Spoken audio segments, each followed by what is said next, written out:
Hello, good evening dear students. Myself Dhansar Chandra from Vikas Nagar Kusmunda Korba. So recently I introduced the topic of tense.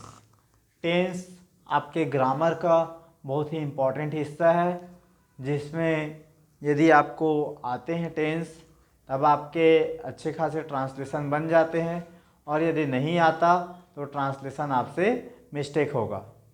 सो दोस्तों, हम आज की class में देखेंगे tense क्या होते हैं। ठीक है, टेंस दोस्तों, tense is a form of verb which tells us about the time of action, the time of action. ठीक है, क्या होता है? Tense is a form of verb which tells us about the form of action. ये एक verb का form होता है जो आपका कोई किसी भी आपके सेंटेंस में आपके वर्ब क्रिया के बारे में बताता है कि उसमें आपका कैसा एक्शन हो रहा है, टाइम के साथ में, टाइम समय के साथ में कैसा एक्शन हो रहा है। सो दोस्तों, मेन इसमें समय को बताया जाता है। ठीक है, आपका कि जो कार्य है वो वर्तमान में घटित हो रहा है, प्रेजेंट में या पास्ट में या फ्यूचर में। सो टेंस के हम तो देखेंगे टाइप्स से दोस्तों and my friends, there are 3 types of tense. Tense के कितने टाइप होते हैं? 3 types. There are 3 types of tense. आपका होता है past tense, present tense and future tense. लेकिन मैंने इसको क्रम से जमा के लिखा है। आपका जो वर्तमान में घट रहे हैं उसको प्रेजेंट टेंस, आप ऐसे भी बोल सकते हो पास्ट टेंस को पहले, क्योंकि जो बीत गया है उसको पहले, फिर उसके बाद जो रिसेंट में चल रहा है प्रेजेंट टेंस आपका सेकंड में बोल सकते हो, और उसके बाद देन आपका फ्यूचर टेंस, उसके बाद फ्यूचर टेंस। तो आपका फर्स्ट टाइप क्या है? आपका प्रेजेंट टेंस, वर्तमान काल। देन है आपका पास्ट टेंस, भूतकाल। देन है फ्यूचर टेंस, आपका भविष्य काल। ओके दोस्तों, तो प्रेजेंट टेंस क्या कहता है? Each tense have 4 types. Each tense have 4 types. आपके एक एक टेंस के आपके 4 टाइप्स हैं। जैसे कि प्रेजेंट टेंस की मैं बात करूं तो प्रेजेंट टेंस के है present indefinite tense, present continuous tense, present आपका पास्ट प्रेजेंट परफेक्ट टेंस और present perfect continuous tense. Okay, clear है? पहला present indefinite tense, present continuous tense, present perfect tense और present perfect continuous tense. Okay, तो आपका present indefinite tense क्या कहता है? प्रेजेंट इंडेफिनिट टेंस आपका कहता है वाक्य के अंत में, क्या जी?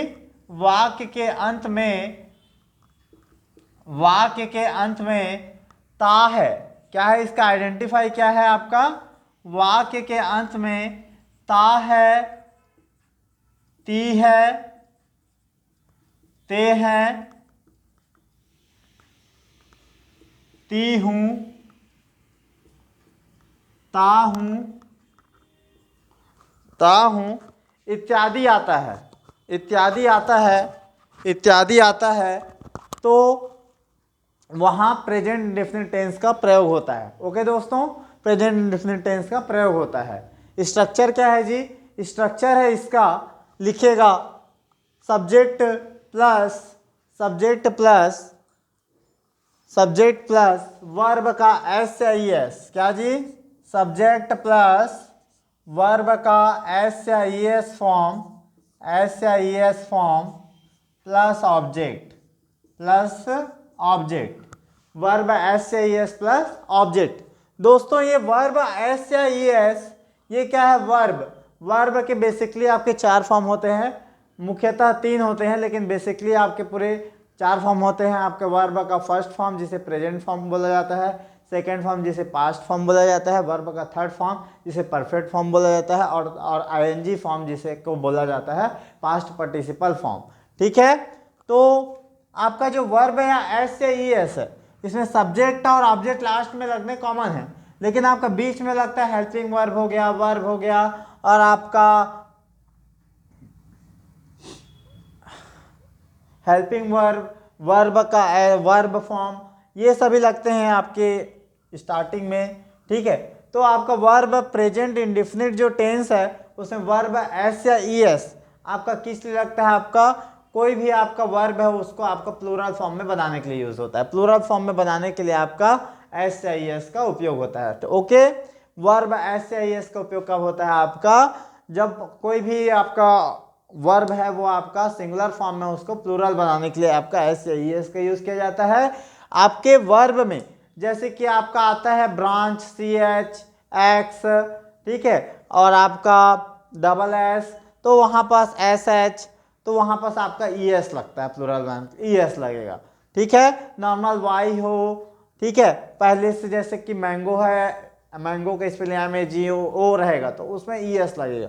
ऐसे कुछ वर्ड्स हैं जिसमें आपको प्लूरल बनाने के लिए ES एवं S का उपयोग किया जाता है। ओके, क्लियर है, ठीक। उसके बाद आपका जैसे कि इसके एग्जाम्पल क्या क्या जाते हैं, जैसे नॉर्मल से एग्जाम्पल है आपका, ओके, नॉर्मल से एग्जाम्पल है, पहला लिखिएगा राम, राम क्रिकेट खेलता है। क्या करता है? राम क्रिकेट खेलता है, राम क्रिकेट खेलता है,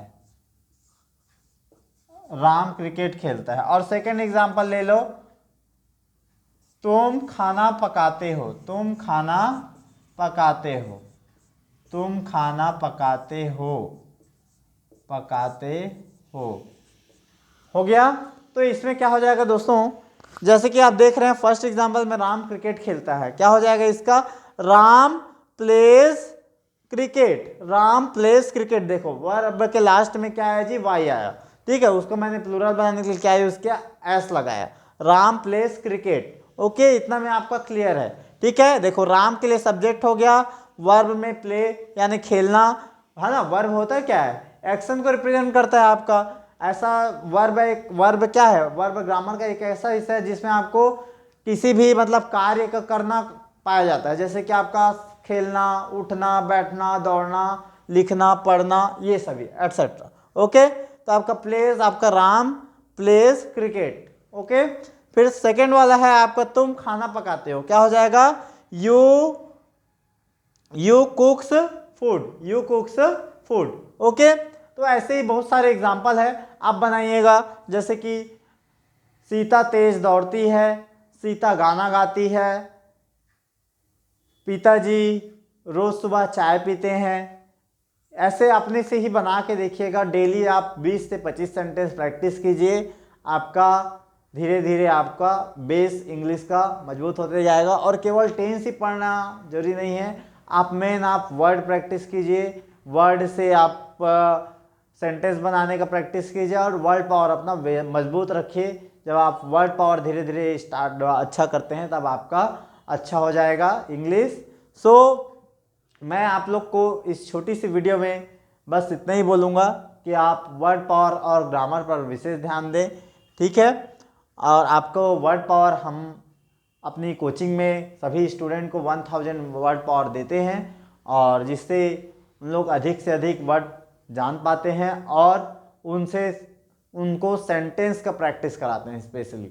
सो आप देखिए, ओके, इंग्लिश की क्लास में आपको स्पेशली ग्रामर प्लस आपको स्पोकन प्लस आपको डिक्टेशन, ओके, डिक्टेशन का क्लास कराया जाएगा।